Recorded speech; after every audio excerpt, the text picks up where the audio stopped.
All right, we're going to do number 30, 31, and 32 on this video because those are all absolute values. Remember, absolute values you have to do twice. All right, once with the positive side and once with the negative side. And if you're dealing with inequalities for the negative side, you have to flip the inequality.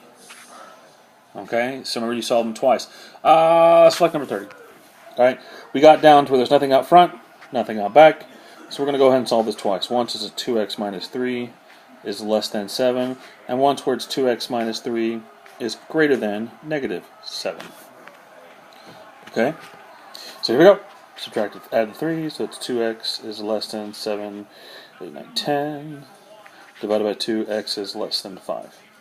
Add the 3, 7, 6, 5, 4, so that's 2x is greater than negative 4. Divided by 2, x is greater than negative 2. Alright, so x is less than 5, x is greater than negative 2.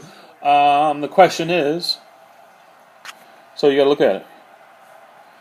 Is that negative 2, positive 5? That is, if you're less than 5 and greater than 2, you're between them, so that's an and statement. Negative 2, less than x, less than 5. That's your answer, and that is probably how it will be stated. Okay. Negative 31, this is probably an or statement, but here, same idea. Let's get down to just the bars, and then we'll do it. So we'll start off by dividing by 2. Remember, never, ever distribute. Never distribute across the absolute value bars. So those cancel out. So you get x plus 4 is greater than or equal to 6 over 2 is 3. Cool? Now it's just like number 30. So pause and try it yourself from this point. Alright? Please pause and try it yourself. But again, x plus 4 greater than 3. X plus 4 is less than or equal to negative 3. Okay? If I subtract the 4 over, x is greater than or equal to negative 1. Subtract the 4 over, x is less than or equal to negative 7. So,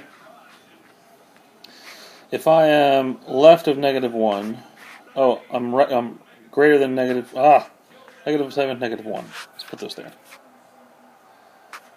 I'm less than negative 7, so I'm on this side of negative 7.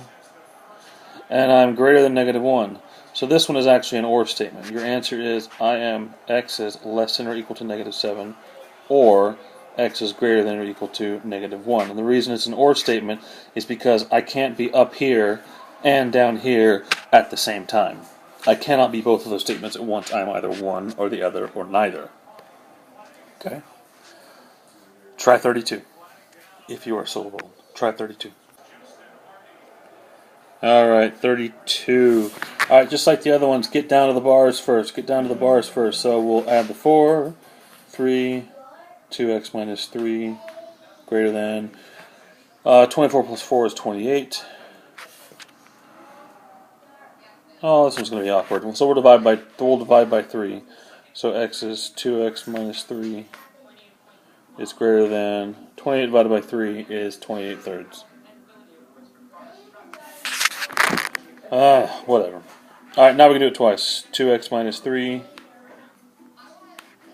is greater than 28 over 3. And 2x minus 3 is less than negative 28 over 3. Alright, so if we add 3 to it, so let's add, since I got 3 in the denominator, I got to add 3 sets of 3. That's 2x is greater than 28 plus 9 is 27. 37, I mean, 37 thirds, which that's prime, so I can't pull anything out of it. And divide by 2. I can't divide 37 by 2, so that's x is greater than 37 over 6. Alright, so over here, if I add 3 to it, 2x is less than, if I add 3, I'm adding 9 thirds. So negative 28 plus 9 is negative 19 thirds. Divide by 2, I can't divide 19 by 2, by 2, so I'm simply combining with the denominator. It's 19 sixths. So I'm I got negative 19/6. And I got that I'm less than. And I got 37/6 that I'm greater than. So again, this is an OR statement. X is less than negative 19/6, or X is greater than 37/6. Those are your solutions.